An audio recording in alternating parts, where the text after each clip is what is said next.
बिस्मिल्लाहिर्रहमानिर्रहीम। अच्छा, lecture number 6 है हमारा। इसके अंदर मैंने पढ़ना है सिंबल, वैलेंसी और वेरिएबल वैलेंसी कि इसके बारे में हमने पढ़ना है वन बाई वन। अब ये केमिस्ट्री को मज़ीद आगे हमें उसकी एप्लीकेशन की तरफ लेके जाएगा, इससे हमें समझना आसान हो जाएगा।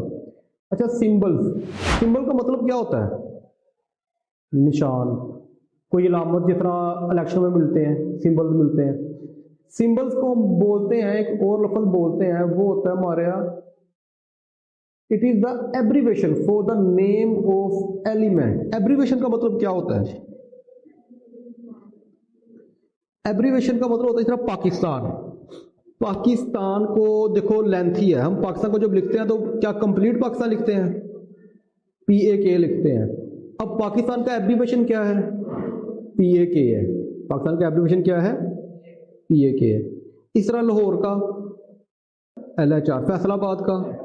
तो ये सारे क्या है? ये सिंबल्स हैं, यानी एब्रीवेशन ऑफ दी सिटीज या country.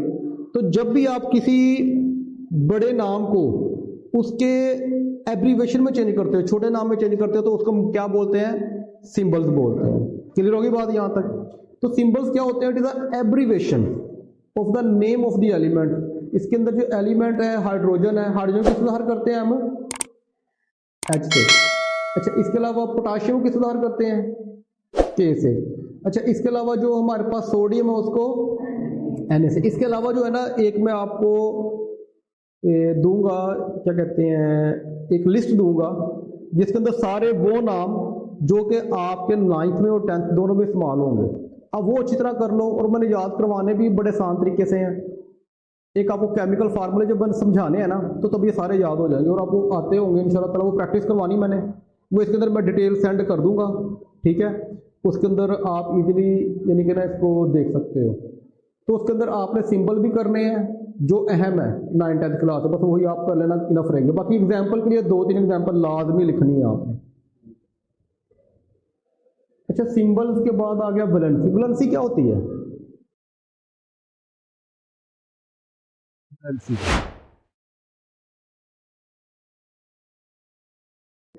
It is the combining capacity of the element with the other element. मैं इसको बोला क्या कहता हूं? मैं कहता हूं दो दोस्त हैं, दोनों दोस्तों का आपस में मिलना। अब देखो, कुछ दोस्त होते हैं बड़े अच्छे होते हैं, वो जब आपस में मिलते हैं तो बड़ी गर्मजोशी से मिलते हैं, सलाम दुआ लेते हैं, गले मिलते हैं और खूब यानी कि ठट्ठे मार के मिलते हैं। कुछ होते हैं जिनसे थोड़ी सी ना बस सलाम दुआई होती है तो उसको सलाम लेके गुजर जाते हैं। कुछ होते हैं जो अच्छे नहीं लगते, वो दूर दूर से करते हैं, अच्छा जी ठीक है।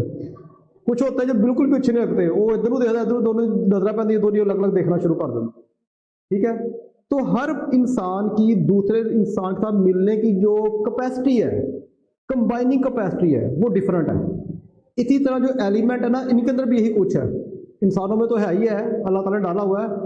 एलिमेंट में भी अल्लाह ताला ने डाला हुआ है। कुछ एलिमेंट बड़ी आपस में बड़े गर्मजोशी से मिलते हैं, कुछ होते हैं नॉर्मल सा मिलते हैं, कभी मिल लिया कभी नहीं मिला। कुछ होते हैं वो लागे भी नहीं आते, दूरों दूर ही बात ठीक है, वो जब पास आते भी हैं तो रिपेल कर देते हैं, आपस में मिलते नहीं है। तो कहने का मतलब ये है, it is the combining capacity of the element with the other element. एक एलिमेंट की दूसरे एलिमेंट के साथ जो मिलने की सलाहियत, उसको क्या बोलते हैं? वैलेंसी बोलते हैं। इसको मजीद मैं समझाऊंगा जब मैं केमिकल फार्मूला जब बनना है ना आपका, तब मैं आपको बहुत अच्छे तरीके से एक्सप्लेन कर दूंगा। अच्छा, इसकी एग्जाम्पल्स क्या है? इसकी example valency of the chlorine. Chlorine जो है ना, इसकी वैलेंसी 1 होती है, इसको -1 भी बोलते हैं, ये आगे जाके बता दूंगा, ये आपने याद रखनी है। इस तरह ऑक्सीजन की वैलेंसी कितनी होती है? 2 होती है। अच्छा, इसके अलावा नाइट्रोजन, इसकी 3 होती है, माइनस में है। फिर कार्बन की वैलेंसी कितनी होती है? 4 होती है। ये आपने वैलेंसी जो है ना, कुछ एलिमेंट्स हैं जिनकी आपने याद रखनी है। ये भी एक पेज होगा जो मैं इधर शेयर कर दूंगा, वो आपने लाजमी याद करना है। 9th 10th के अंदर जितनी वैलेंसी हैं आपके बोर्ड के लिहाज से अहम है, या आपकी बुक के लिहाज से अहम है, जो आपको आनी चाहिए, वो सारी मैंने उधर दी हुई हैं।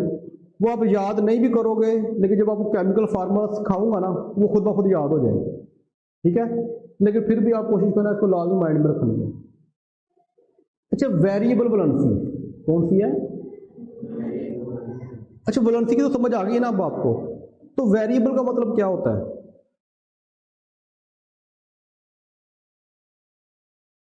वेरिएबल का मतलब होता है वेरी करना। वेरीफाई नहीं, वो तो वीई के साथ ना। वेरिएबल, वेरिएबल का मतलब होता है सिंपल लफ्जों में मुख्तलिफ। वेरिएबल का मतलब क्या है? डिफरेंट, मुख्तलिफ या डिफरेंट। तो वेरिएबल वैलेंसी वो वैलेंसी जो कि डिफरेंट होती है, जो कि मुख्तलिफ हो सकती है। यानी कुछ एलिमेंट है, वो क्या होता है कि अब क्लोरीन है, मैंने कहा था वन वैलेंसी है, वो वन के बजाय वन भी शो कर रहा है, टू भी शो कर रहा है, थ्री भी शो कर रहा है, यानी तीन तरह की वैलेंसी शो कर रहा है, तो उसको हम क्या बोलेंगे?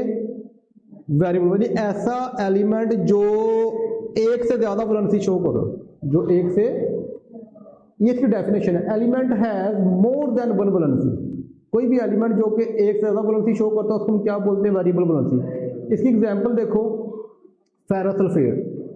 फेरस की यहाँ पे जो है ना Fe होता है आयरन, इसकी यहाँ पे जो वैलेंसी है वो +2 है। ये देखो इस तरह वैलेंसी ऊपर लिखी जाती है, क्या वैलेंसी है इसकी? +2 है। ये एग्जांपल भी आपने लाजमी देनी है, बोर्ड में ये एमसीक्यू भी आता है। वो क्या आता है एमसीक्यू? ये लिखा होता है कि ferrous sulphate what is the valency of the iron, तो क्या वैलेंसी है उसकी? +2 है। तो ये आपने लाजमी लिखनी है। या वो ये चीज़ दे देगा आपको कि फेरिक सल्फेट, जो फेरस होता है ये OUS होता है, फेरिक होता है IC। तो अब देखो जो यहाँ पे जो है ना फेरिक, यहाँ पे जो फेरिक है इसकी +3 है। अब देखो एलिमेंट वही है, ये भी आयरन है, ये भी आयरन है, लेकिन यहाँ पे इसकी वैलेंसी कितनी है? +2, और यहाँ पे इसकी वैलेंसी +3 है। तो इसका मतलब क्या हुआ? एलिमेंट एक ही है, लेकिन उसकी वैलेंसियाँ जो है ना वो दो तरह की है।